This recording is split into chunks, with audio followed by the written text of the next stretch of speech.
अस्सलाम वालेकुम एवरीवन, उम्मीद करते हैं कि आप सभी अच्छे से होंगे। First of all I welcome you all here in this today's video. दुआ करते हैं कि अल्लाह पाक हम सबको खुश रखे, वो सलामत रखे। दोस्तों, आज मैं आपके सामने कुछ चंद सवालात पूछना चाहता हूँ, मगर वो सवालात मैं खुद से भी पूछता हूँ। I am also asking this question. हमने मुतयन किया है कि जो भी कोई अन इस्लामिकल काम होगा सोसाइटी के अंदर, या कोई अनएथिकल काम होगा हमारे सोसाइटी के अंदर, उसके खिलाफ बात कर ओनली जो खतीब है या जो हमारे मुबल्लिग हजरात हैं वही उसके खिलाफ बात कर सकते हैं, या उन्हीं का काम है इस्लाम की बात करना, या उन्हीं का काम है इस्लामिक जो इस्लामिक एक्टिविटीज़ होंगे उस पर वही बात कर सकते हैं। उन्हीं की रिस्पॉन्सिबिलिटी है, हमारा कोई काम नहीं है, हमें उस चीज़ से लेन देन नहीं है, ये उनका ही काम है। हमने अपने आप को इससे पीछे रखा है और यही समझ के कि हमारा ये काम ही नहीं है, ये उनका काम होता है।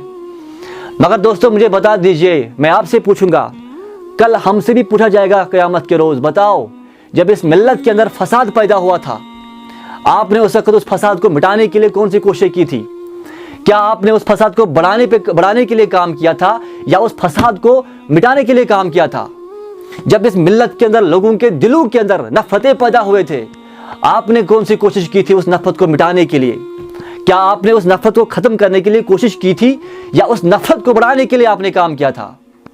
हमसे पूछा जाएगा क़यामत के रोज़, जब इस मिल्लत के अंदर, इस कौम के अंदर, इस उम्मा के अंदर जो नौजवान थे वो नशे के अंदर डूब रहे थे, आपने उस वक्त क्या किया था? आपने कौन सा ऐसा काम किया था ताकि इस नबी की उम्मत में जो नौजवान नशे के अंदर डूब रहे थे उनको बचाने के लिए आपने कौन सा काम किया था? कौन सा कदम उठाया था आपने? ये पूछा जाएगा क़यामत के रोज़ हमसे भी। हम सभी पूछा जाएगा, बताओ जब इस मिल्लत के अंदर हमारे जो बहनें, हमारे बेटियां, हमारे माएँ, उनके ऊपर जुल्म किया जाता था, उनको मारा जाता था और अपने लोग उनको कत्ल करते थे, उस वक्त आपने क्या किया था? उस वक्त इस मिल्लत को बचाने के लिए आपने कौन सा कदम उठाया था?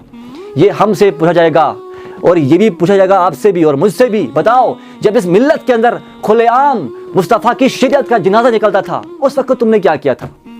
इस शरीयत को बचाने के लिए तुमने कौन से कदम उठाए थे?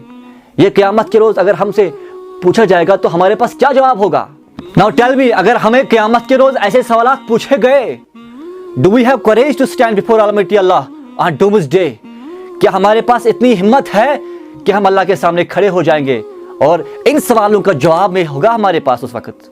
हम तो कहते हैं ये उनके ऊपर, उनका काम है, ये तबलीग करने वालों का काम है, जो मुबल्लिग हज़रात है, खतीब हज़रात है, उनका काम है। लेकिन आप बताओ, जब आपसे या मुझसे सवाल किया जाएगा, बता क़यामत के रोज़ जब इस माशरे के अंदर अल्लाह और अल्लाह के रसूल का जो शरीयत है उससे जनाजा निकलता था, उस वक्त तुमने कौन से कदम उठाए थे? अरे आप भी तो अपने घर के मालिक थे ना, आपने अपने घर में इस्लामिक तौर तरीका सिखाया था कि नहीं सिखाया था? आपने अपने बच्चों को दीन दिया था कि नहीं दिया था? वो भी पूछा जाएगा आपको। जब आप इस दुनिया से निकले थे, उस वक्त आपने जो पीछे जनरेशन छोड़ी थी वो किस हाल में छोड़ा था आपने?